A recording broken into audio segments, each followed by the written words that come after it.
The Speaking of Cults podcast is presented solely for general informational, educational, and entertainment purposes. The use of information on this podcast or materials linked from it is at the user's own risk. The views, information, or opinions expressed by the host and guests are solely those of the individuals involved and do not constitute medical or other professional advice. Hello and welcome to the Speaking of Cults podcast. I am your host, Chris Shelton. Thank you very much for checking out our show here. And this week, we are going to dive back into the world of the cult with no name. Now, it does have names. There are some things that people have discussed about this. And there is a documentary on Hulu right now about, I think, Nightline investigation or something into this hour-long deep dive into this group called or known colloquially as the 2x2s. And we'll talk about why that name and what this group is about. If you've seen my earlier show with River Wood, then you may be familiar with this, what this group is about. And today I am welcoming Pamela Bowen, and she is also a survivor of this group, someone who grew up in it as a second gen. Pamela, welcome to my show. Thank you. It's great to be here. Yeah, I'm looking forward to talking to you. Thanks for reaching out to me about this. It's one of those things where it's not on social media. There's no Facebook pages. There's no Twitter account. There's no Insta account. There's nothing out there in the digital world that's going to direct you or point you into this very, very real world, the sort of hidden infrastructure behind the scenes of things, where this cult exists, where people are preached to, where there is evangelicism, where there are these people who are given a great deal of power.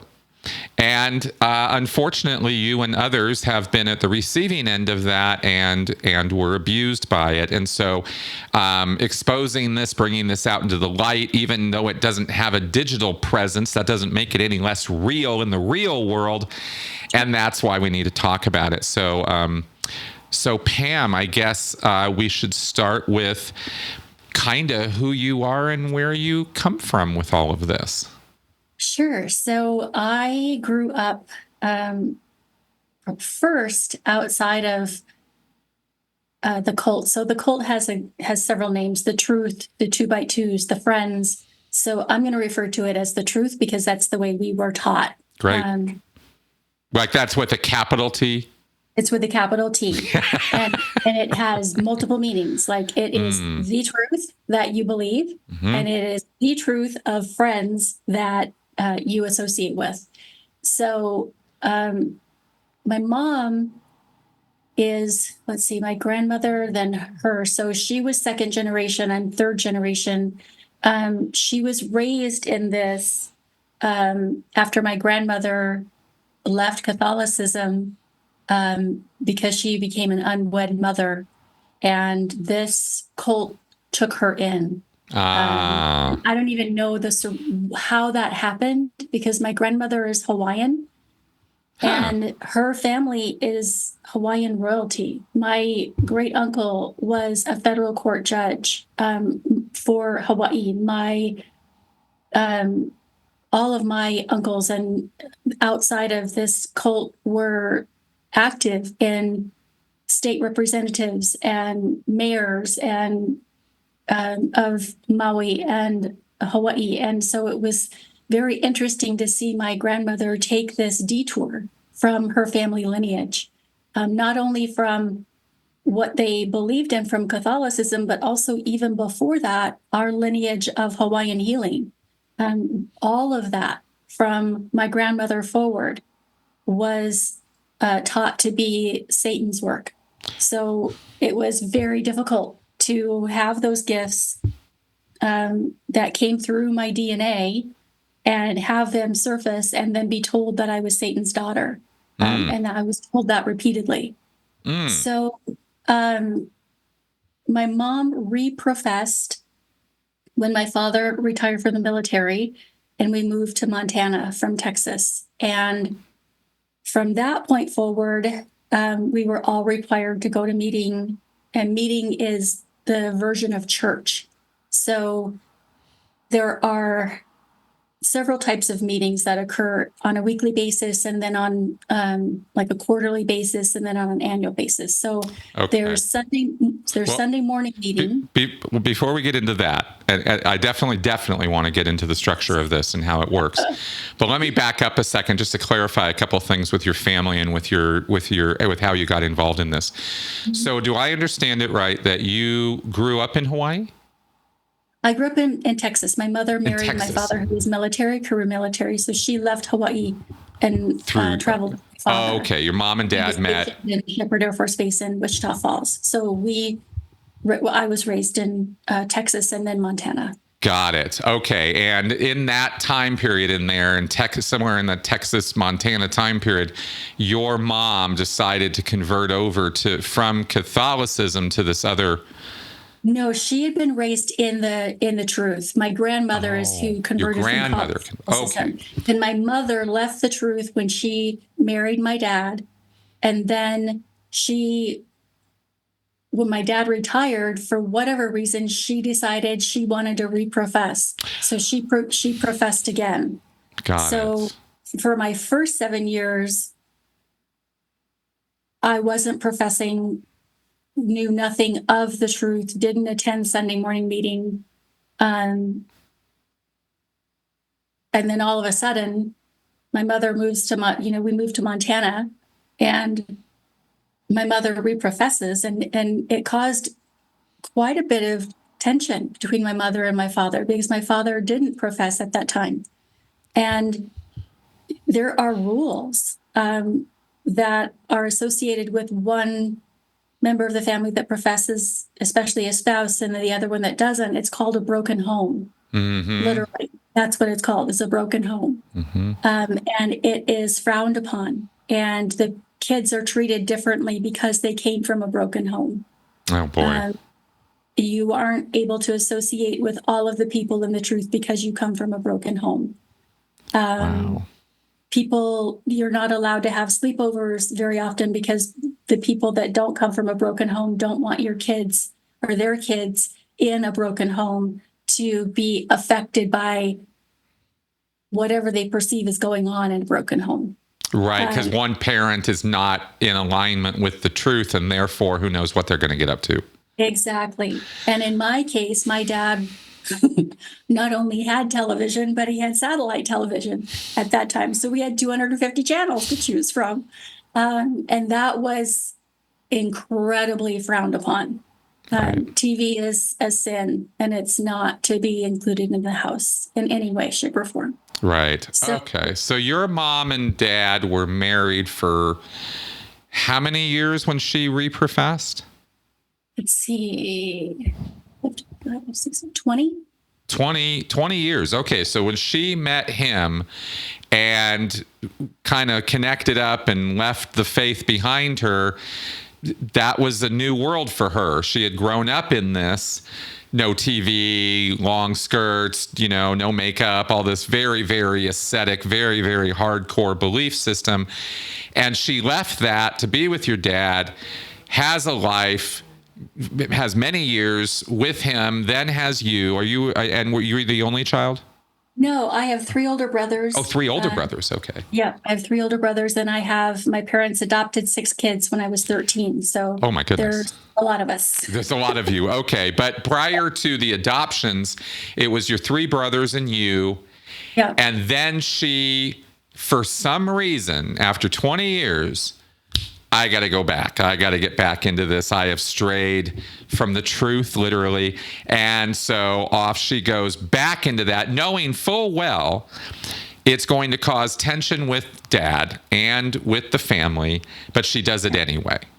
Yeah, because her reasoning is she had no peace because God was speaking to her that this is the right path, and she had no peace. And the only way she was going to have peace was to come back to the fold. They call it the fold. So to come back to the fold. Okay. So she reprofessed. Okay. And you don't know because you were what, around 7 at the time? Mhm. Okay. So you're not clear on, and she never specified later what happened that caused this need to go back. No, she never, the only thing she said is she just didn't have any peace and she just wanted peace. She wanted And I peace. understand where she's coming from. Mm. Because when you leave a cult, when I left the truth, you live with the potential that you're making an incorrect choice. Mm-hmm. Mm-hmm. And because you're living with that potential, there is an internal churn that goes on inside of you that you think, what if I'm making the wrong choice? Mm. What if this is the truth and I made the wrong choice and I'm going to hell? What then? Right. And because they're so good at the daily brainwashing, it's so deep in your psyche that I understand. There were no people talking about what it was like to leave a cult back then. Right. Oh, Right. so she had no support at all. Right. Your dad didn't realize that she had left a cult. No, Right. no. And as far as my dad was concerned, he thought that this was going to be a place to keep us safe because the girls had to dress modestly. When they dealt with the young people were chaperoned. They weren't left on their own. Mm-hmm. So he had no idea that it was the bloody ministers who were doing the abusing. Exactly, which we will definitely get to, because this is structurally invisible but very, very real. This group and what they get up to, and we're gonna describe this. To be patient with us because there's a bit to get into with this. But yes, very, very, it's a very abusive group. But your mother, being second gen herself, having been raised in this was as deep as it could go for her as a belief system. And it's quite interesting that she left it for your father or because of your father when they got together. So maybe there were, maybe she was in some kind of spiritual pain or something all those years, hiding it or not at peace, as she says. And she finally couldn't take it anymore after 20 years, which is really quite something because this is after having now 4 kids, a family life, being removed from the environment of her mom, going to Texas. Was she in tight communication with her mother? Do you know? They weren't in tight communication because my mother, my grandmother lived on Maui, and she lived in upcountry Maui. So it wasn't always easy to get in touch with my grandmother. Mm. But the people don't realize how widespread the friends are. The truth is worldwide. Yeah. I can go anywhere in the world, and if I have trouble, I can call my Sunday morning meeting elder and say, I'm in Monaco and I need to talk to some of the friends, and it will go through the workers, and I will somehow magically be in contact with somebody in Monaco who's professing. Wow. It's literally worldwide. And people go, oh, well, it can't be in North Korea. Yes, it is. They have 2 workers that go to North Korea. Yes, it is. Wow, So even North Korea. So it's not just in non-communist countries, it's worldwide. Okay. But very, what would you call it? The phone network, I guess. It's not you can't send emails. It doesn't work like that with these guys. It's very, I'm telling you, the Secret Service could learn a thing or two from this group because I bet. Yeah. It is stealth. I mean, they have, when you're in the field and you're professing, you get these little white sheets of paper that show who is the elder for the Sunday morning meeting in the area. And you get these and I don't even know, still to this day, don't know where these pieces of paper came from. I don't know who prints them. I don't know, they just somehow show up in Sunday morning meeting. Right. And then you see who the workers are for that field. And you're told, don't distribute that. Right. So Keep it within. keep it within. Yeah. So my mother is a little pack rat. And so she passed in March. But when I started to go through her things, she has like boxes and boxes and boxes of all of these artifacts. So it's really interesting to trace back, especially after listening to River Woods show. Mm-hmm. I learned a few things from River because there were things that I didn't know. I was like, oh, well, that's interesting, because they did, when you're from a broken home, they don't teach you everything that you should know, but they teach you enough to be so that you'll be compliant. Right. Right. But my dad thought, well, okay, I'll profess too. But my dad said he tried and tried and tried. And then he said, look, I just can't be a hypocrite. I'm going to watch TV. I have been a smoker since I was 13 years old. I'm not going to quit. And apparently, I'm going to go to hell for those things. And so I just have to be okay with that. And so he stopped going to meeting because he wasn't going to be a hypocrite. And I had to respect him for that. Yeah. Yeah, absolutely. But when he passed and they did his funeral, the workers told us literally that he was in hell, that he had gone to hell, and that if we didn't repent, we were going to go to hell. And it was a fire and brimstone funeral, and it was so traumatizing. Ugh. That, Ugh. Ugh. Ugh. That was really the defining moment for me, that I was like, I don't care. I don't care. I will literally go to hell. I don't care. Right. Right. Like, I'd rather, if this is what heaven is, if this is what people in heaven are going to put people through that have just been traumatized from losing a loved one, Yep. I'll go to hell. Yep. Thank you. Done. Exactly. Yeah.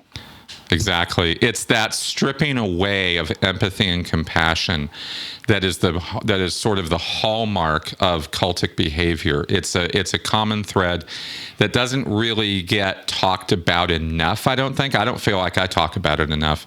And all I do is talk about cults. So let's talk about this for just a second, because it's a really important point, and it was apparently a breaking point for you, and correctly so. When you are being preached at about love and compassion and care and God's love and Jesus and all of this, but then it's demonstrated that if somebody happens to not believe the same things your group does, that they are evil. And in fact, we're almost happy that they are being rewarded with eternal punishment, because that's what they deserve. And this is your father we're talking about, your loving, non-abusive father. You know, it's a little bit like, wait a minute, who are you people, and how dare you look down your nose at these other people? And this is 100% what cults are all about, is imbuing this very, very trumped up false pride, and this us versus them thing where we're better than everybody else. And this is rampant in this group. So let's go ahead and talk about for a second now. You've mentioned a few terms with this that I think we need to clear up for people. Workers, sure. and the way that the system kind of works, because there's no church. There's no building. There's no place you're going to. There's no literature from on high. There's no charismatic leader who everybody is focused around. This is a very different kind of cult. So could you explain what the structure of this thing is as you understand it? Yeah. So none of this is ever published. Mm-hmm. It's all handed down orally. They do have these little sheets of paper that they will publish from time to time, but there is a male older worker overseer who oversees a certain geographic area, a large geographic area. Like the Western United States or the U.S. Exactly. or something like Western that? United States, Eastern United States, Europe, things like that. Okay. That overseer has many smaller geographic areas broken down into what's called a field. Okay. Mm-hmm. In each of those fields, in that geographic area, there is a pair of workers, ministers. They can either be brother workers or sister workers. So it's not a male and a female. It's always going to be two guys or two women. Always two guys, two girls. Okay. That's why they're called 2x2s. That's why they're called 2x2s. They go out 2x2 into that field, into that geographic locale. They do not have their own home. They do not have their own church. They do not have a Marriott residence inn to stay in. They stay in the extra bedrooms of the homes in that field. So everybody who's professing opens their home to the workers in that field, and they travel home to home to home during the time that they're in that field to stay with those friends. Yep. Now, in each of those geographic areas, in each of those fields, there are Sunday morning and Wednesday night meetings. And the people that hold those Sunday morning meetings in their home and the people that hold the Wednesday night Bible studies in their home are called elders. Those elders open their homes for people to come weekly to study and to share and have what they call fellowship. So on Sunday morning meeting, people will talk about whatever they've read in the Bible and what it meant to them. They will exchange the sacraments if they're professing, if they've actually professed at a gospel meeting. We'll talk about a gospel meeting in a second. Mm-hmm.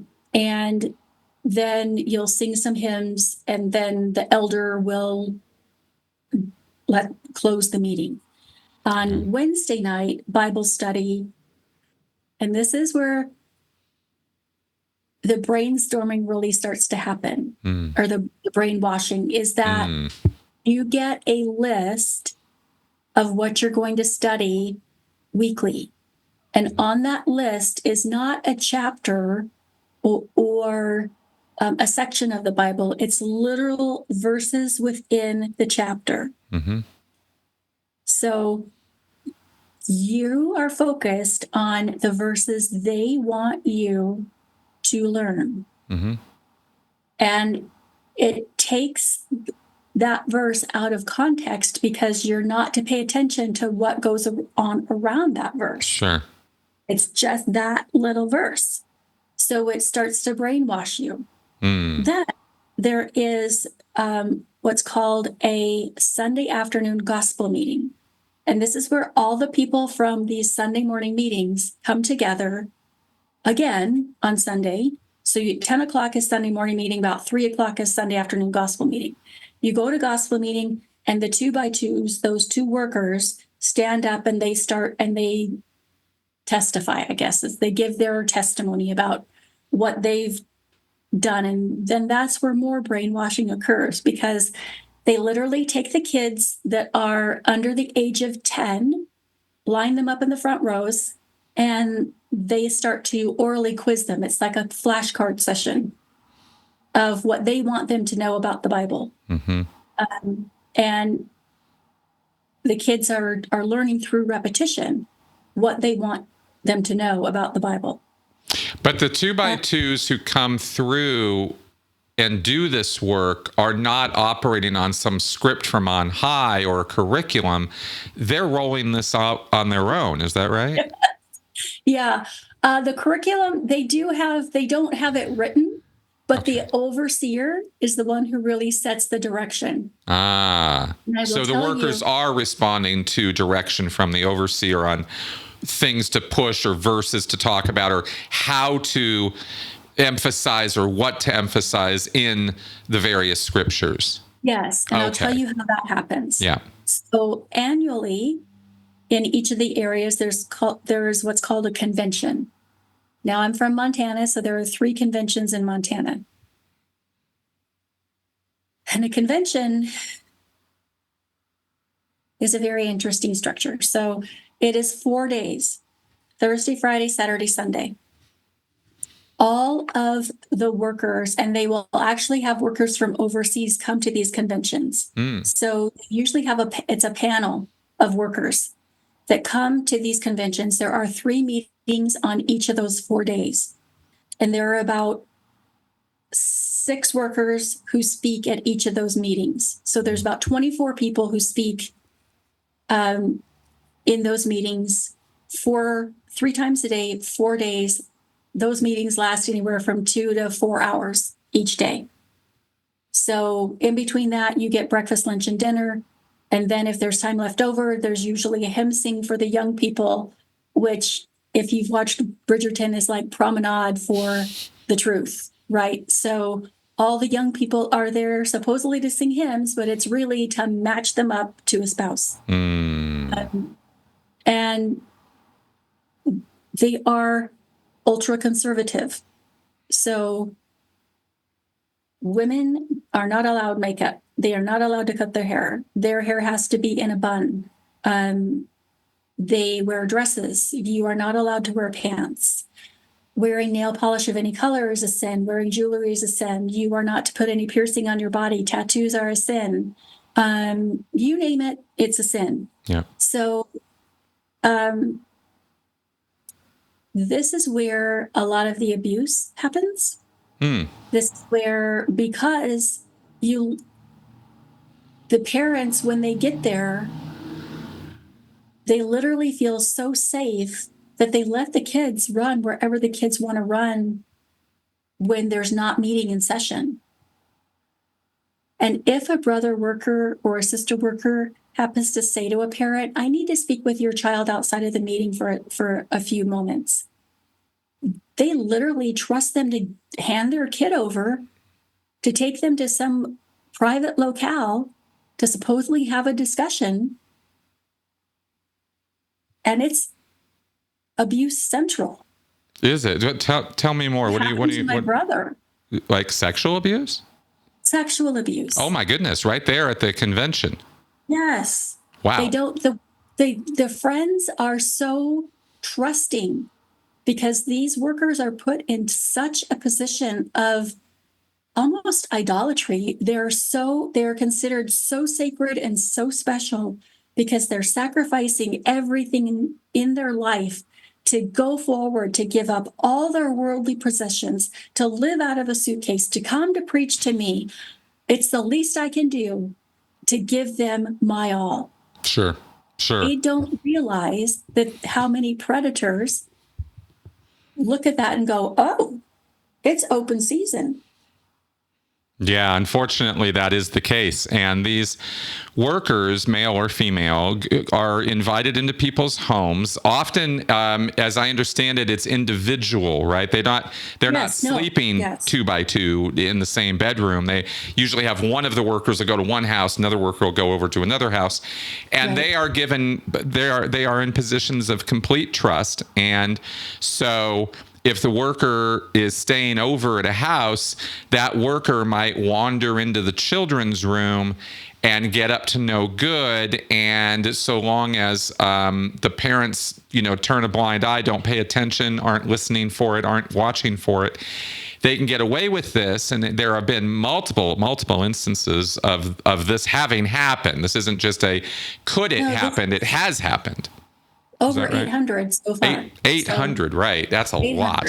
And that's reported to the FBI. That's not conjecture. Right. That's somebody saying, FBI, this happened to me. Right. So, because what happens inside the group? Because the big tell here, right, is, well, why don't the kids say something? So what happens if they do? You're told not to say anything. Mm-hmm. Oh my goodness, you would never do that because you are those people. The workers are literally the voice of God to you.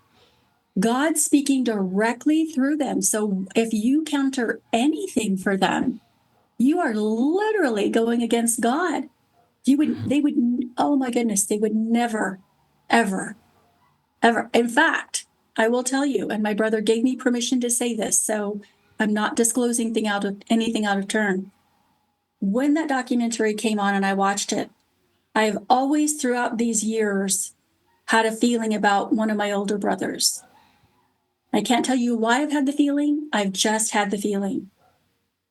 And so I texted him And I said, listen, I've had this feeling for years, and you don't have to tell me if you don't want to, but I do have to ask. Did this happen to you? And he called me, FaceTimed me, and he was in tears. And he said, I never wanted to bring this up because I didn't know what else to say. And I didn't know how to do it without being gaslit any further. He said, but yes, this did happen to me, and I live with the terror every day. Right. Right. How old was he when it happened? He was 17. 17. Yep. So, yeah, because it's basically free access and to the children, to the family. It can happen to adults. It can happen to children. Access. It can happen, right? These workers can be, and it's shocking how many. I mean, we're talking, hundreds of examples of this, of instances of this being reported now. But I want to back up for a second, because a lot of people will hear this and go, well, why didn't, how come?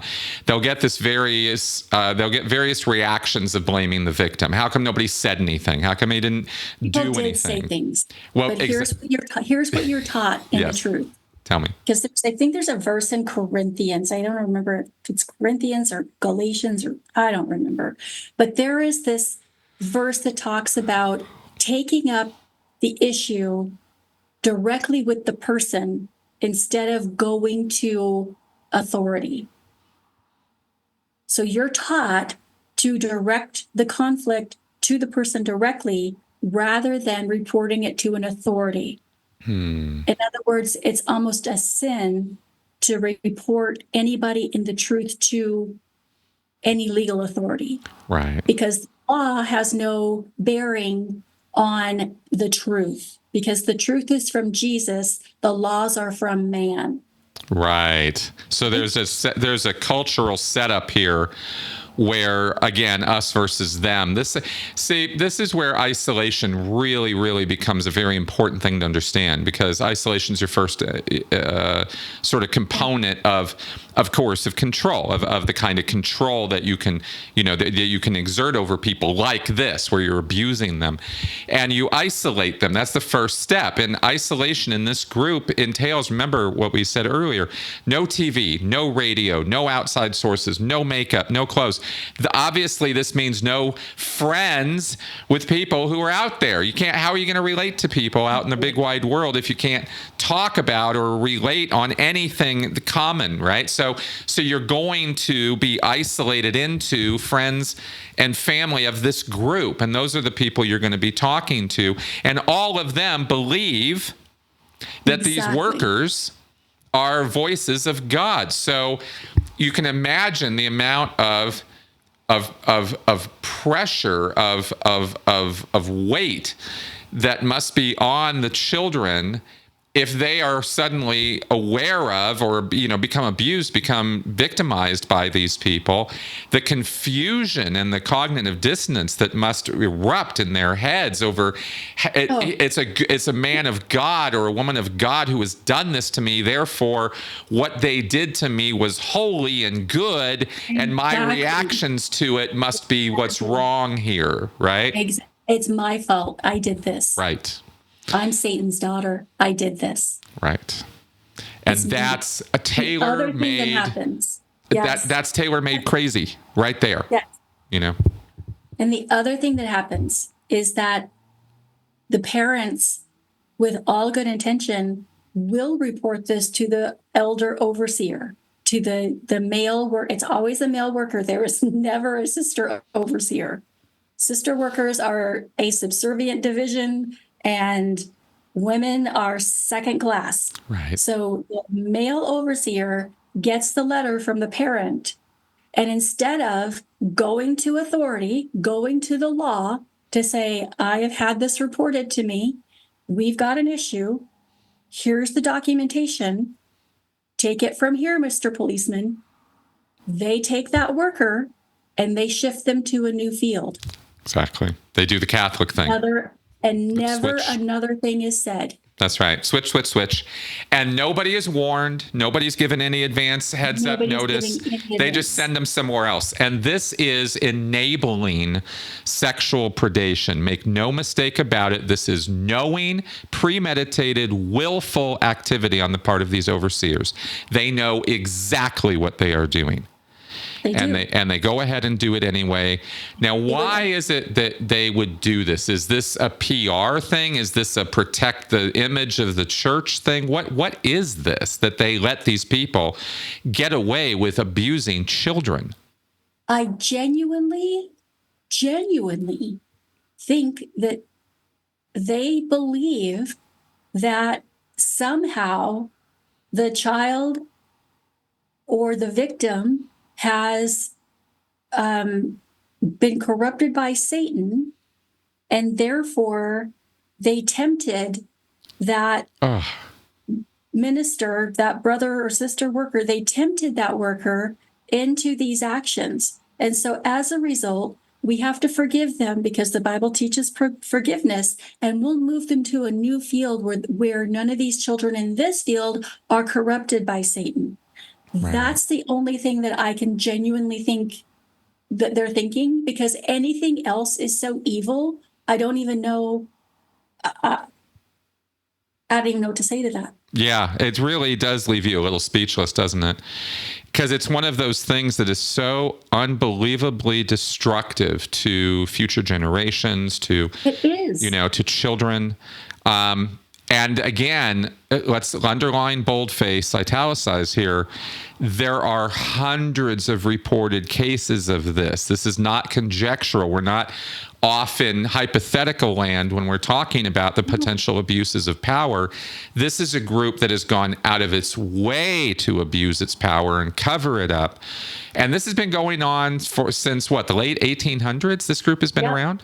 I think 1892, but you cannot tell anybody in the truth that William Irvine I think he's either from Scotland or Ireland, created this cult, because from the day that you enter this thing, they tell you this is from the Sea of Galilee. This is from the shores, directly from Jesus's mouth, directly from Jesus's teaching on the shores of the Sea of Galilee. So they literally tried, until the internet took force, everything they could to hide who actually created this cult. Wow. My brother, one of my older brothers, was told not to go to meeting anymore because he simply asked. I love him because he's autistic, and so he just doesn't understand social norms sometimes, but he literally looks at the elder brother worker and says, well, and this was in like 1980, late 70s. Who's this William Irvine dude? Wow. Don't come back just for asking that. Just for asking. Man, information control is a little tight in this group, isn't it? When we talk about cults, you can use a model of thinking about this called the BITE model. It's one of many ways of looking at a group.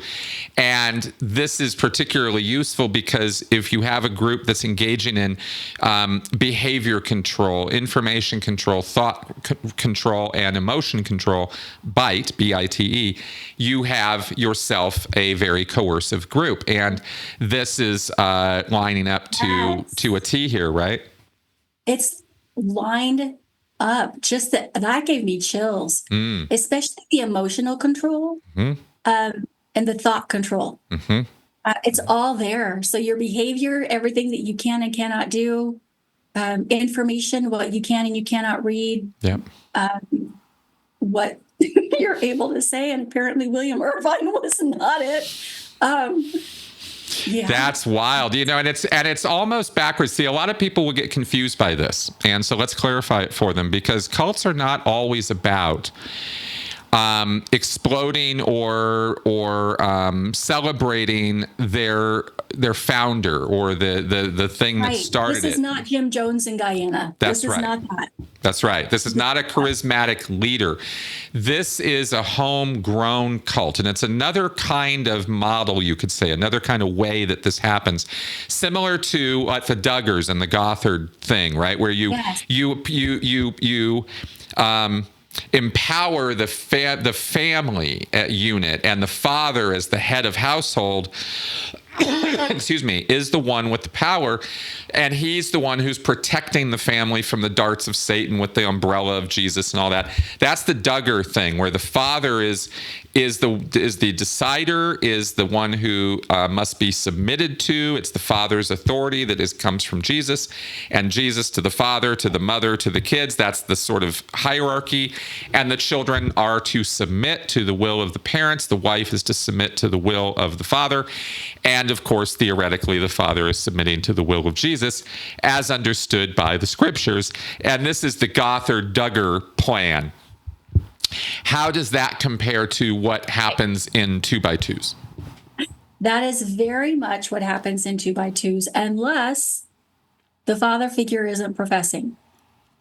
Broken home. It's a broken home. Yeah. And you pay attention to the person who's professing, because they're the ones who have your salvation in their hands, and they're the ones who are going to take you to heaven, not the non-professing one. Okay, and that immediately brings to mind a question for you, which is, once this change happened with your mom when you were around 7, and she starts professing, and this is what we're going to do now, and you're going to wear dresses and this and this and this. What did that do, or how did that affect your relationship with your father? Oh my God. So my dad tried really hard to enforce the rules, the new rules. He tried really hard to comply and help her enforce the new rules, but he sucked at it. Right. So I was a tom girl. Like, I wanted to be with horses. The thought of putting a dress on every day absolutely did not work with me. First of all, it didn't work with my 10-speed, didn't work with my horses, didn't work with, there was so much it didn't work with, that they first started making me wear pants underneath my skirts. And then my skirt got caught in my 10-speed, and it nearly took me out. And my dad was like, that's it. She's going to wear jeans when she's doing these things. This is ridiculous. Yeah. So I kind of got a pass on some of those things until he professed. And then once he professed, then it was a crackdown. And I loved my dad dearly. So no matter what they told me about my dad going to a lost eternity or anything they told me, I was like, that's my dad. Leave me alone. Right. I will cut you. Like, it's my dad. So good. So it never really did become between you and your dad then? No, it did come between my dad and my brothers at times.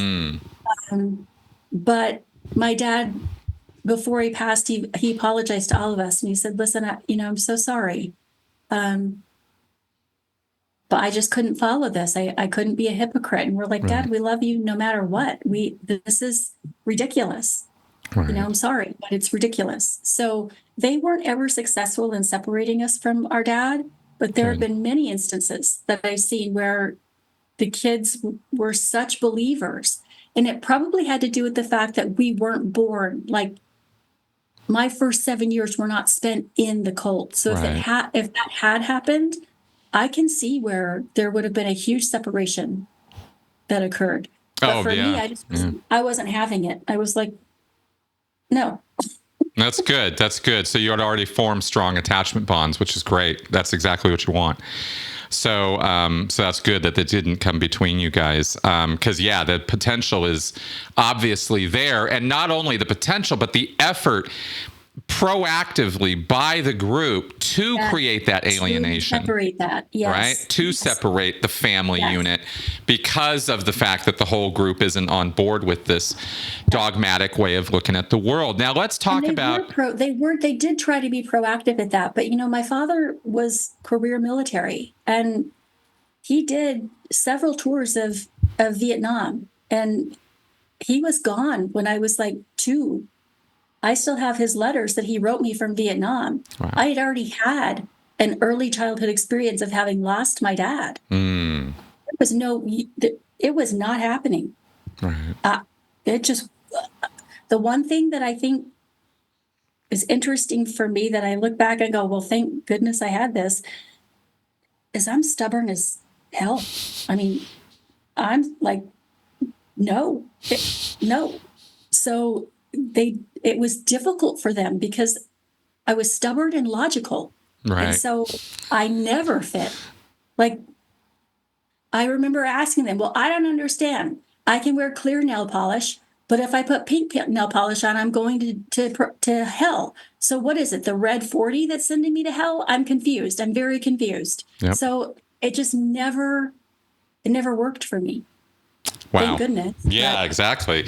Well, let's talk about this for a second in terms of the belief system, because it sounds, we've been circling around it as far as this sort of hardcore evangelical, very Jesus oriented, very Bible oriented. Were you like, what does this look like growing up with this, and what are the beliefs that are being instilled in you? How, you mentioned a fire and brimstone funeral. What are we talking about? Yeah. It was really tough for me because I'm smart, and you're not supposed to be smart as a woman. So women are second class. Women should really be focused on being subservient and submissive to the male in the family, all males in the family. Your whole focus should be on finding a husband as soon as you can, to have as many children as you can, to be a good mother, a good provider. You're to be a good helpmate. You are to be seen and not heard. Your opinion does not matter. As far as you're concerned, your right to vote shouldn't mean anything, because really the men need to make those decisions. Wow, this is super old school. It was so old school, and I liked computers and I liked technology, and I wasn't the most subservient kid ever. Definitely not the most subservient female. So it was tough. It was so tough. I mean, I tried so hard to fit in, but what it does to you is you have a choice to make. You're either going to make a break completely from who you are and submit. And then you have to tell yourself that story for the rest of your life. Or you make the choice to be who you are. And that means you're going to have to make a separation from the people, because the two can't coexist. Right. And for me, trying to then created a huge amount of internal self-loathing. It created a huge amount of depression. It created a huge amount of anxiety that I never could shake, until I finally just decided, I just am who I am, and I just have to accept who I am. And that means that I have to let go of trying to fit something that A, is crazy, and B, I'll never do. I'll never do it. How did you relate to other kids growing up? Did they pull you out of school? No, we were allowed to go to public school, but you were not allowed to.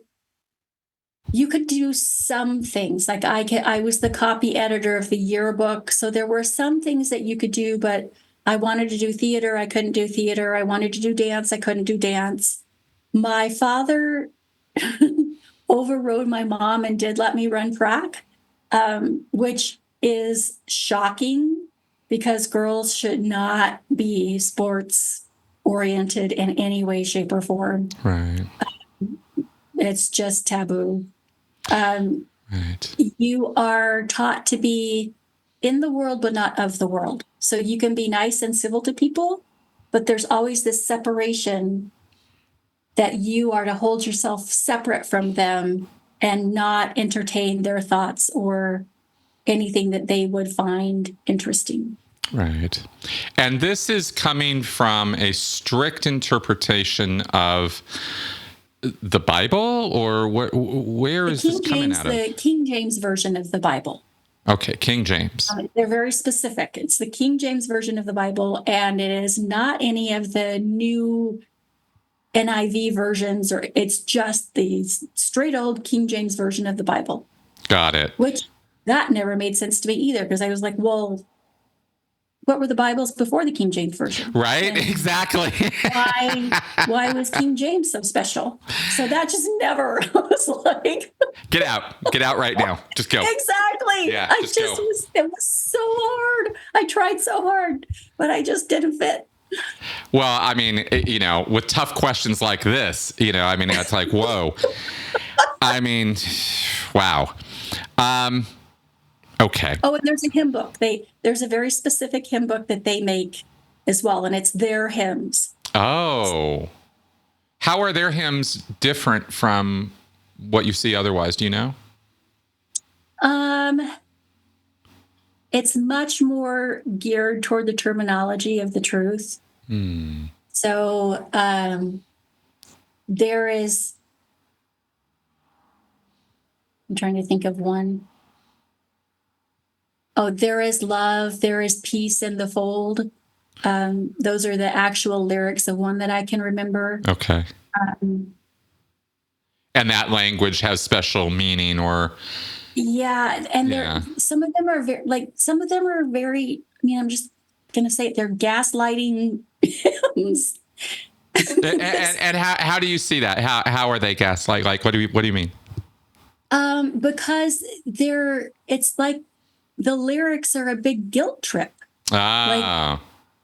Like, they're embedding the emotions of guilt or shame or these uncomfortable emotions. They're embedding them into the lyrics. So when you sing that, you're literally, because it's stimulating I'm sure they don't understand this, but neurologically, having read about this, you're literally stimulating the vagus nerve when you sing. Yeah. So by fact of the lyrics that you're singing and what they're putting in there, it's just another very, very effective way to ingrain the doctrine. That makes sense. So, so at the core level of what the doctrine represents, is this a sinners in the hands of an angry God? So, old Jonathan Edwards kind of thing. Is this a thing of, you're lucky that God has even considered granting you any forgiveness at all because you are basically born evil. Your life is evil. Yes. You suck. And all of your works is what's going to send you to heaven. Okay. And so you could be saved yesterday, but today, if you smoke that cigarette and you're no longer saved, and you gotta somehow atone for that. You've got to repent for that. And if you keep doing those actions and you don't repent, then, you could go to a lost eternity. None of us really know who's going to go to heaven and who's going to go to hell, because that's going to be up to God when you get over to the other side, because you don't know how he's going to make that decision. You just have to do your best every single day. It's this fear concept every single day, every day. You're in fear, like, oh, did I do something today to jeopardize my eternity? It's unrelenting. You have to earn it. You have to earn it every day. Yes. So for example, the fact that your father at one point professed didn't save him at all, because he then went backwards and went back to the TV or whatever. So therefore, he's a lost soul, and at the time that he passed, he was not attending meeting regularly. He wasn't giving his testimony. So yeah, he went straight to hell. Straight. Yep. Okay. Got it. No merge. Yeah. Just went right to it. Jesus. I mean, it's just so harsh. It's so old school Protestant, you know what I mean? It's this like, you must constantly work and strive to prove your worth to your creator. It's this very, very dark, murky, you know, sort of. Somebody wanted me to watch the show The Handmaid's Tale, and I think I got through the first 2 episodes, and I'm like, no, I've lived this. Yeah. I'm not not watching this. This is traumatizing. I'm not doing this. Yeah, I hear you. Definitely do. It's one of the things I run into watching cult stuff all the time. Is like, wait a minute, this is supposed to be entertaining. I'm definitely not entertained by this. This is too much like my life. Exactly. Yeah, absolutely. And people have no idea. You try to get across to them, and they just you know, sometimes they just get this. Well, let me ask you. I mean, have you had that with people? Have you tried to explain this to people and just had them like? Yeah, people are like, they're like, wait, what? Right. What? Yeah. And then you tell them it's around the world. They're like, well, I've never seen that. I'm like, actually, you probably have. You just don't realize who they are. Right. Because the one thing that I'll say about the actual friends is that some of them can be incredibly kind people. Mm-hmm. If you're compliant. Yeah, as long as you don't disagree or ask any questions. But there are I would say there are like maybe 1 in 50 that will be kind regardless. And those are the people that I've kept in my life because they're kind because that's who they are as a person. It's not some type of performative thing for them, and it's not conditional for them. Right, exactly. It seems to me that this would encourage an awful lot of performative behavior, because this runs smack up against so many of our basic needs and urges or whatever, that you're going to have people fall short of these ideals just all the time, yep. Which creates that negative feedback loop of guilt and shame, which keeps the person connected to it and bound to it. So I get the mechanisms of how this all goes. How often I'm just going to jump right back to something I'm wondering about. How, if you're in an area, let's say, I don't know, Seattle. Let's say you're you're here in the city, and this is a geographic zone where there's a couple of workers assigned. Yeah. And you're one of the people who opens up your home. How often are you going to have a worker in your home, do you think? Let's see. We had the workers at least once a month. Once a month? Yeah. Wow. We had them once a month. And would they come and stay for a night or stay for a week, or how long would they stay? They stayed sometimes they just stayed for a night. Other times they stayed for, 3 nights or so. Nobody stayed longer than a couple of nights because my dad it was a broken home. But other people would get the workers, they would stay there for a week when it was a fully professing home. Okay. So, you get them pretty frequently. How interesting it's not like that you're getting them once a year. You've got multiple opportunities for abuse. Right. Well, no, I see that. That was what I was wondering about, is how often are they coming around? And when they come around, is it the same worker again and again and again, or are they rotating around? They rotate around in like, I think it's either 1 or 2 year. Like they're there for like 1 or 2 years, and they move to a new field, and you get new workers. Okay.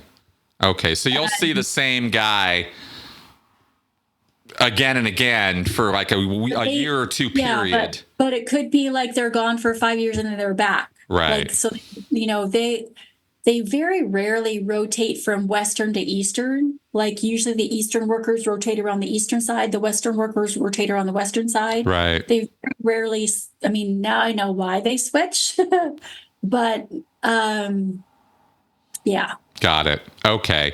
So they're coming around frequently enough that this is absolutely part of your life, even in a broken home. Of course, the hypocrisy of, this is a broken home, so I can't live in this corrupt environment for very long, right? I'll take advantage of you people for a day or two, but otherwise, right, I got to go. Are you expected to also feed them and everything else as well? Do their laundry, all that kind of stuff? Yes, you do all of that. And like for us at times, if you come from a lower income family, the kids are the kid, they go to bed without food because you're giving up your food to give it to the worker. Oh, wow. Wow. Yeah. And then, of course, they'll, sometimes come in and take sexual advantage or otherwise. These are not people, though, we should stress, who are getting rich off of this. No, there's not money changing hands as a result of this. Or is there? This is the thing that is really, this is why I think, if you were going to do guerrilla warfare, these folks are the folks to follow, because you cannot trace the money. Because they're not incorporated. I'm not even sure. I think the IRS a couple of years ago forced them to file. But you are encouraged to give the workers cash, not to write a check. They don't take credit cards. Cold, hard cash. So there's no real way to tell how much is. Oh, so money is being given to them as church representatives at the meetings, at the homes. Yes. You literally are giving them money all the time. They don't, like at the gospel meeting, they don't take a donation, but when they go to the home, the donation is expected. So yes, they're taking a donation from every home they go to. Oh, okay. And at convention, it better be a big donation. Oh, and the convention is where a whole bunch of people from a state or a geographical regional show up. There will be hundreds of people there. No, thousands. Thousands. Okay. And all of them bringing in the big money, giving it with no receipts, no accounting, no transparency. It's just, here's a bunch of cash. Oh, my God. Of course the IRS must be like, they should be all over this. You do not go to a worker and give them money when there's another friend in talking to them. You don't give it to them in front of anybody else. You give it to them in private. Wow. Yeah, these little cultural things that nobody questions. It's just how things get done, right? Yep. My mom gave me $100 to go give to one of the workers once at convention, and I was in a hurry, and he was talking to somebody, and I just was like, "Here, my mom said to give you this." And oh my goodness, did I get in trouble for that? Yep. Never do that. Okay. So there is money going on. There are pipelines of money here, but no traceability or accountability for it. No transparency of any kind. Well, you think about it when these elders that have these lands that these people come to, these are huge properties. Right. They are, huge properties. So they've got dorms set up that are maintained. They've got. Oh, do they? Oh, I wasn't aware that they actually owned any property. So they're not just leasing these. The workers don't own the property, but the elder owns that property. Oh, but where's that money coming from? Right. People are supposed to be sheet metal workers, and now they're sitting on 50 acres. The math doesn't math. Right. So it's coming from somewhere. Right. Well, you just described exactly where it's coming from. Little kids passing $100 bills, right? Exactly. That's where it's coming from, And apparently, business is good, right? Business is booming. Because there's thousands of these people. And as you mentioned, it's international in scope. And yet no websites, this is as old school as it gets. This is the old boys network. 100%. How many people do you think I'm imagining at this point you've looked into this quite a bit as a survivor of this group. How many people, if you had to say, would you say are part of this internationally? And how confident are you in that number? The problem is there is no way to take the census. Mm-hmm. So let's say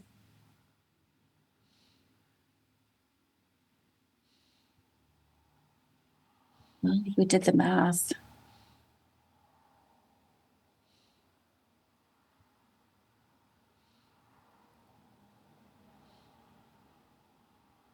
I don't even know. The number 300,000 keeps coming up in my head. Okay. Okay. Well, that's significant. That's 10 times more than there are Scientologists. It's much bigger than people think. Yeah. Yeah, I get that. Much bigger than people think. Yeah, I get that. It makes I was sense. thinking about all the conventions that I've been to and how many people show up there, and the fact that they're literally, these conventions are around the world. So really, if you're going to do if you're trying to do any kind of census, I would do it at a convention. Right. Oh, no, of course they would. Yeah, yeah. And they probably, the elders are probably keeping some kind of informal tally on this sort of thing. I would imagine they would, that would be part of their job duty, I would imagine. They would probably want to know that, because that would be, I mean, I would, if I was the elder brother worker, I'd want to know that, because that's where my profit margin is. Exactly. Right? Exactly. Are we getting bigger? Are we getting smaller? Is there more money coming in, less? Are you aware of any efforts on the part of the elder workers, the guys at the very top?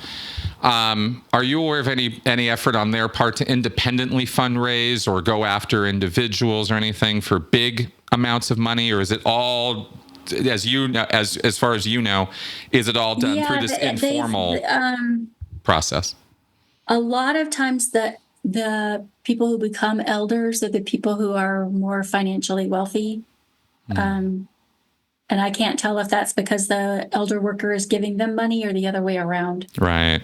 Right. Are they becoming enriched by the work, or are they already coming in with money? And from their perspective, it's they're not making that money because they're savvy in business, or they're making that money because God's rewarding them for their faithfulness. Right. Right. But to be clear, it's not the case, or as far as we know, it's not the case that these 2x2 workers are running around going from bedroom to bedroom to bedroom to people's houses. They don't also have a vacation home in Italy that they're flying off to for a few months.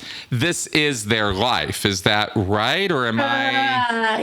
Yes. Or but there have been circumstances that different interesting things have popped up.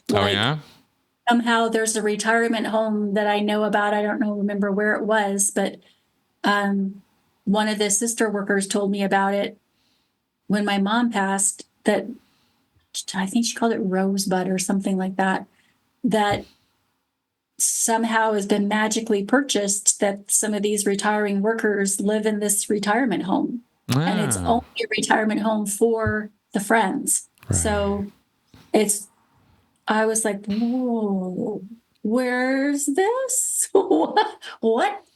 How did you, who paid for that? How? So, yeah. Rosebud. I was like, where the heck is Rosebud? Wow. But, yeah. Yeah. Interesting. That's kind of the problem, though, isn't it? Is that we really can't know. There's no transparency of any kind. There's no transparency. I mean, who's overseeing the overseers? Do we even know? No, we have no idea. Together, they have what's called a special meeting, and the overseers have their own overseer meeting that they all go to.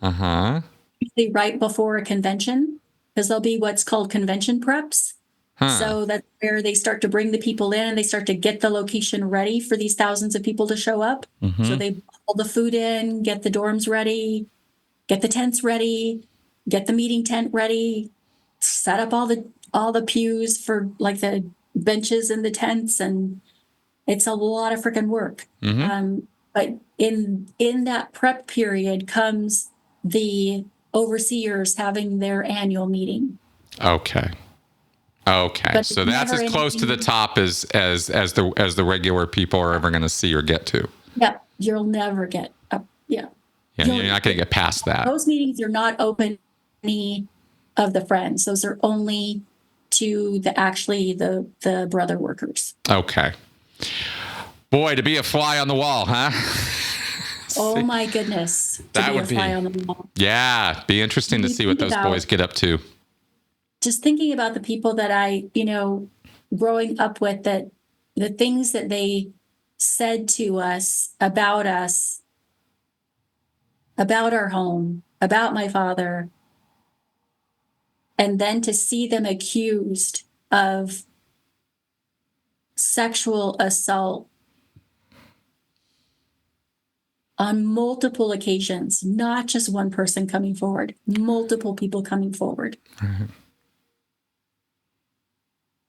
May they truly rot in hell, is what I Right. have to say. I'll tell you. I mean, it's, it's always the holiest guys, right? Who have the worst skeletons in their closets, and this is really bad stuff. And you guys can check out the investigative report on Hulu if you want. You can see some other testimonials from them. But so has this been. I mean, you have clarified a number of issues about this, and it's really quite wild that something like this can exist in our modern world, right under the layer of everything. It's right out in the open, but it's not. It's sort of it's hiding in plain sight, as they say. Correct. Right? That's what we see here. And like the troubled teen industry, like abusive, priests, this is the sort of thing that happens on the street corner, right? In your neighborhood. It's happening right now. It could be happening 2 doors down from you, and you just wouldn't even have a clue. But I hope that what I'm trying to do in putting this out there is raise awareness about what people get up to out there, and how hidden in plain sight it can be. And how we really need to kind of I have some ideas, but I'm curious, what do you think would be preventative measures or things that people not connected with this group could do or know that might help stop some of this abuse? Do you have any ideas in that direction? I think really this group needs to register as a church, and this group needs to be held accountable. They need to be held accountable for compliance. Yep. They need to be more transparent. Our laws, our police, our law enforcement need to hold them to that transparency. Yeah. It operates, whenever anything like this operates in secret, corruption is rampant. It just is. Yep. I think that if you see somebody that matches the description, instead of looking at him like, what a weirdo, ask them a couple of questions. Yep. Yep. See what they have to say. And if a child comes to you and says, I was abused, freaking believe them. Exactly. Stop blaming the victim. We still have not had my mother's funeral because the people that she wanted to speak at her funeral, the workers, one of them had to give up his position because he was addicted to child pornography. It was found out that he was addicted to child pornography on the day that my mother went into hospice. I still haven't had a funeral for her because I have no idea. Wow. Who do I even ask at this point? Yes, certainly. If you think for 1 second, having my brother having been sexually assaulted, that I'm going to have somebody stand up there and proselyte? No. No, absolutely not. These are not people who are deserving of the position of judgment. No. And that's kind of the big problem here, right? Is you're literally inviting these people into your home and living by their words as though they're speakers of God. And this is the basic framework of the group. Is we've got these people who are inspired by Jesus or whatever, and they're going to come around and they're going to preach, and you're going to listen to what they have to say, and you're going to follow every word of it to the comma, you're going to hell. This is the only way to your salvation. Right. Every other religion out there, every other variation of Christianity out there is wrong. Right. This is the only way. You are so special to have been able to have found this, to follow this way. This is the only way to your salvation. Right. Definitely us versus them. And full blown my way or the highway. I mentioned the other day that there are people out there who are so much my way or the highway that their vision is, if you're not getting on my highway, then I'm going to plow you under it and bury you under my highway and carry on with my mission. That's the unreasonable, fanatical, if you will, extremist viewpoint of where the us versus them, black and white thinking. Yes. That's where it goes. And human beings, basically, I mean, in a nutshell, to be blunt, there's no system of belief or faith I've ever seen in any history book or modern rendition where you give absolute power like that to people and they don't abuse it. Yeah, no, it's 100%. 100% I've never of the time. seen that anywhere. Right? Anywhere. That's right. Yeah. And that's what we've seen here. Yeah. We see a cloistered group of people who are living in isolation from the rest of society by design. And because of that insulated, isolated world view, and because they ramp it up to 12, right? They ramp the volume up past 10 of the extremism of the belief, you then can create an abusive environment that people are forced dogmatically to agree with and keep the secrets and keep the system going. That's the genius of what was created by this jerk, back in the 1890s. It's true. They created this cloistered, isolated system of control and said, this is the only path to God. It comes through me. Right, through this council of men, these elders, and the power is distributed down the line to the workers, and the family units, the regular Joe and Sally membership have no power whatsoever. Their job is to listen and obey. Correct. That's basically it, right? That black and white thinking is pervasive. Yeah. And it was one of the things that I had to really unlearn when I got into the real world, especially in corporate America, because that follows you everywhere. Yeah. I'll bet it does. It was a wake-up call. Yeah. Because this is in a way socially what Me Too was all about, right? Is waking up from this, is not letting this kind of power distribution happen. That we can change that, and that we should change that because again, the bottom line, what we keep circling back to, whether it's in politics or whether it's in religion, is when you concentrate power in a small group of people or one individual, they abuse it 100% of the time. Without regulation or oversight, they will abuse it. It's absolute power corrupts. That's absolutely. That's right. I mean, it has never failed. That's right. It has never failed.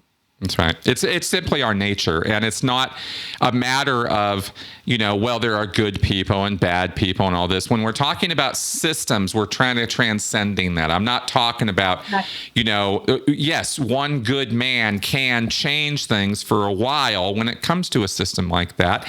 And you could have a system where there is power distribution like that, but when you have a beneficent leader, they're not going to abuse it for a while. But then there's this succession problem. Then there's the poison pills who get in. Then there's the sexual predators who look at this system and go, this is where I need to be, exactly. Right? And so it doesn't even matter if you have a Mr. Rogers at the head of your network. If you get these predators coming in there, and they do, and we have had that happen, and we know this has happened with this group, just like it happens with Scientology, just like it happened with NXIVM, just like it happened with the People's Temple. This is timeless. This is just what people get up to. So it's, so you're going to have to, it's more the default position should be for us when we see concentrations of power like this, unfettered and unregulated. We need to simply assume somebody's screwing around with it. We do. We absolutely do. Yeah. If you don't believe what I'm saying, or you don't believe Riverwood, or you don't believe Nightline, go to FBI.gov and type in 2x2 and look and see what they have to say. This is not me saying there are 800 cases. This is the FBI saying there are 800. I have 800 cases on my docket. Go to FBI.gov. I'm sorry. This is real. Exactly. And that's the frustration for us as ex-members, is trying to get the rest of the world to listen. Oh my goodness, yes. You know? I can't even imagine. Like, the one thing that I do think, at least, is the truth doesn't have its version yet of David Miscavige, right? Right. We don't have that person with that iron will at the helm, right? Mm-hmm. So I say yet because I don't know what iteration all of this is going to create, right? So there could be some great things that come out of all of this expose. There could be some not so great things that come out of it. I don't know how all the chips are going to fall at the end of the day with the truth. I don't know what's going to happen. That's right. But it could actually devolve further. I mean, that's an option. Well, it would be nice if this thing would just kind of fall apart. Only because I want to be clear about something here, right? I don't really care what you believe, but we have a problem with the extremism of a belief system, right? I don't care what the contents of your belief are, but how much you believe it and how that informs your behavior is where we're going to start running into problems. If you believe so hard that you feel that family connections don't matter as much as Jesus, or that the safety of these children is takes a back seat to the power of the Lord, right? That's where you have lost the damn plot, to be blunt. Exactly. Right? Exactly. That's the challenge that I have. That's right. Like, look, if that's what you believe, that's what you believe, and fine. But when your belief is so extreme and exclusive and myopic that you will allow any abuse to occur because somehow it's supporting your belief, I'm done. Exactly. Exactly. What in the world? And that's the thing. See, when one child is harmed or abused or sexually assaulted, and then we have to have a conversation where we're going to think about what we're going to do about this, right? You've already lost the plot. It's already there is no question about what you do when that happens. You prosecute the individual responsible. Exactly. That's what you do, and you do it 100% of the time, because it's the only way to prevent more harm from the perpetrator. And that's the whole point, is there are no exceptions. That's right. Because there will be special favorite workers that are more charismatic predators, and therefore they get the exception. That's right. They don't get reported. They get shifted around. They get protected. No. Exactly. A predator is a predator is a predator. That's right. Because there's another awful truth probably lying underneath this as well, which is that your charismatic leader types, your charismatic worker types, are probably going to be the guys or the women who are pulling in more money. Yep. You know? For sure. So there's going to be that aspect to it as well. And this is where organizations just lose their damn mind. And even an invisible organization that can't be traced. See, what we really need right now at this point, with the investigation that's been done and the documentary that's out there and people like you coming forward and River coming forward, is what we need now is we need some intrepid investigative journalists and law enforcement to actually start tracing the line up to the top. Follow the money. Follow that money, and who's in charge of this thing for real? Who? And where, and what's their playbook? And how is this thing organized? And that is something they seem unwilling to do. And this is the other problem with cults I wanted to point out today in today's show, with what you've so wonderfully described here today. I say wonderfully, it's really dark stuff. But you're doing a great job of breaking this down for us. But here's the thing about cults that you get that needs to really be understood by people that I don't think they quite get. In all its glory, right? Which is, a cult is a group of people who consider themselves better than and outside of the society in which they operate. they think they're not part of the bigger picture that they are part of. They take an exception to that. We're not part of this. We're above all this. We're beyond all this. But their perspective is, as you mentioned, is so myopic. It's so centered in on such a small group of rules and strictures and dogma that they think this tiny, tiny little thing that they've created is the big wide world, and they ignore laws, everything else, taxes, regulations, the police, school, culture, community. They ignore community. They ignore the emotional needs of the people who make up the group.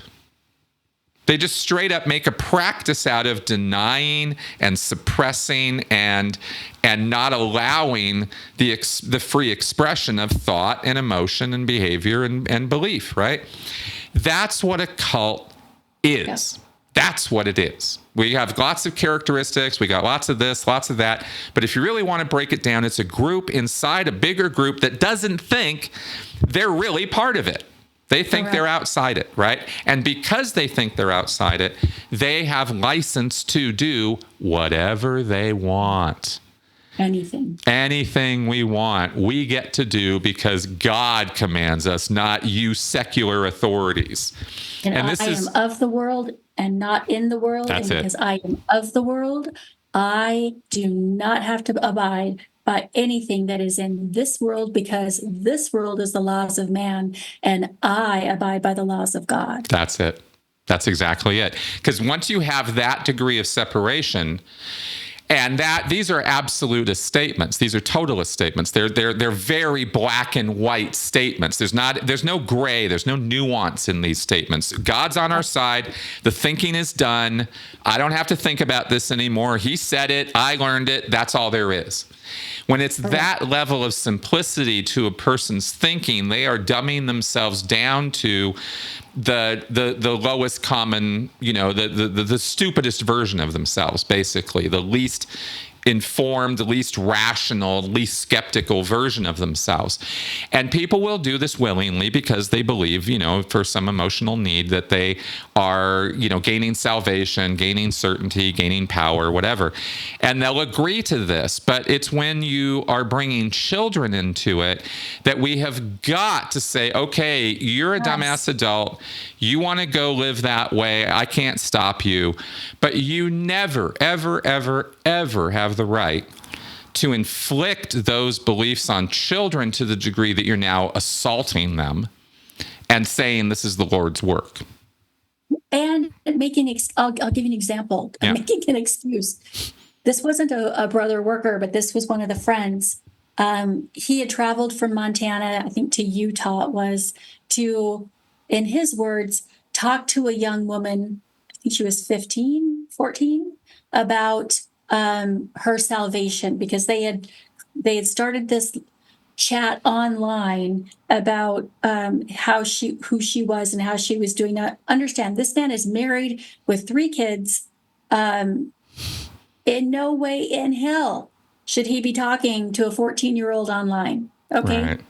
Gets to Utah, gets arrested for sex trafficking because he was traveling to go have sex with her. Right. Oh. But he uses the excuse that he went because he really set up that appointment not to have sex, but to help her with her salvation. Right. Right. I cannot tell you the number of people that were the friends that made the excuse and were on his side. Of course. I said, "What are you smoking?" That's right. Like, have you never seen Chris Hansen? I mean, what, like? Right, and they haven't. That's the problem, right? That no TV, no internet, no news, no outside. What I mean, obviously enough internet. Right. Enough internet to contact 14-year-old girls, but not enough to actually learn something about sexual assault or predation. Right. This is where these lines, just they don't get blurred. It's not a gray area. This is where people are just trouncing all over norms and societal norms because their way is the highway, right? This is the highway to salvation, and I'm going to bury you under it rather than, change my course. These are people who simply need to be stopped. I'm all about rational discourse and skeptical conversations and sitting people down and intervening and getting them to realize the error of their ways. But when we're talking about people who are crossing state lines, and this isn't even a worker, as an example you gave there, this is a fully justified mindset that is just straight up destructive. And this is where belief does become harmful. Exactly. Did anybody talk about how he should be prosecuted? No. Everybody talked about how we need to forgive and pray for him. Right. Pray for his salvation. Pray for his poor children. Pray for his family.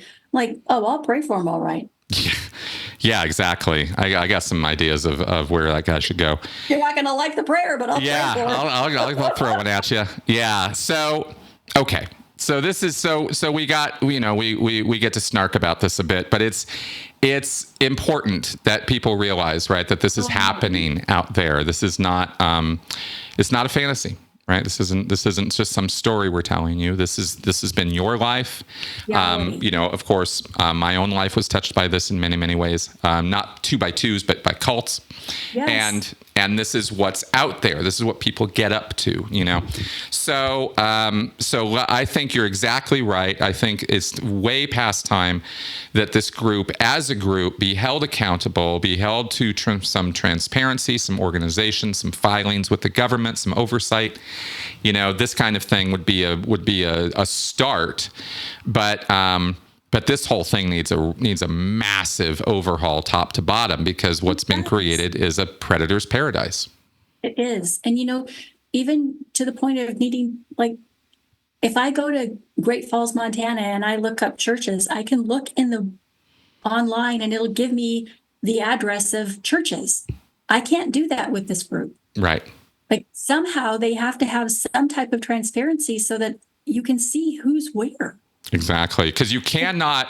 Because here's the thing. Let's go ahead and move toward wrapping up on this principle. Yeah. You cannot hold people responsible or accountable if you can't account for them. Exactly. If they can't respond because you can't find them, then they avoid the responsibility, don't they? Right? They stay out of accountability because you can't account for them. That's the whole point of this. Purposefully that way for years, for decades. Exactly. You have to imagine at this point, with hundreds of accusations being levied by hundreds of children who were assaulted. Let's be real super clear about this. These are adult complainers about things that happened to them when they were children. Correct. You can't have something like that and then think to yourself, "Oh, well, this was just an accident." Oh no, nobody really ever intended for this to happen. That there's that ship sailed, long ago. This is purposeful. Has been in existence for a century. Yeah. Right? Yeah. At least. Yeah. So I think the first reported case that the FBI has is from 1951 or 1955. 75 years ago. It's far past time that we understand that this is happening and we put a stop to it. That's right. Stop. That's right. None of these children deserve this. None of them earned it. None of them should have had this happen to them. They didn't have, these are children, okay? We're not talking about their corruption. These children are not corrupt from Satan causing this to happen. Exactly. These children are victims. That's right. So time for that to stop.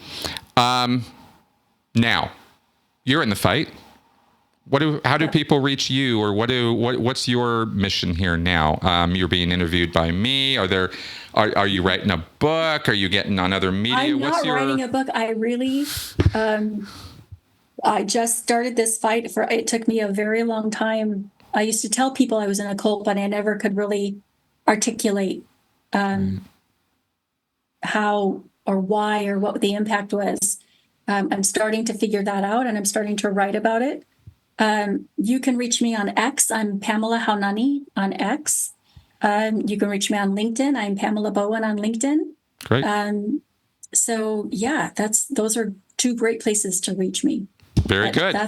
I'm always available for a 2x2 who needs help. So if you are thinking of leaving, if you want somebody to talk to that's walked that path long before there was ever any help for any of us that left cults, I'm here for you to talk to. Thank you, Chris, for everything that you do. You bet. I've watched many of your episodes now, and honestly, what you do is incredibly valuable. So thank you. Well, thank you very much, and you're very welcome. That's the only reason I'm doing any of this. I want to help people. And on that note, of course, people can reach out to you. I will put the links to your Twitter X account below here, so people can reach out to you that way. That's how you and I first got in touch. Yep. And of course, folks out there, you can also reach out to me if you would like consultation or assistance as well in a post-cult situation, or if you have friends or family who are still in a cult situation or in an abusive relationship or something, and you don't know what to do or how to talk to them or how to help get them out of that, contact me. We can work it out. I can help you with that. Please talk to Chris. I am not the person to talk to for that. No, I'm like, listen, just go tell him you're a stinking idiot. Get out of a cult. But that is not how that works. So do talk to Chris. Yeah. I wish it was that easy. Oh man, the life would be a lot easier if people would just listen when you tell them, you know? Right. You guys. All right, folks. Pam, again, thank you very much for taking the time today. I really appreciate it. Thank you so much. You bet. And maybe we'll talk again in the future. Sounds great. All right, folks out there, subscribe, like, share, get it around, do all the things. And I will see you guys next week.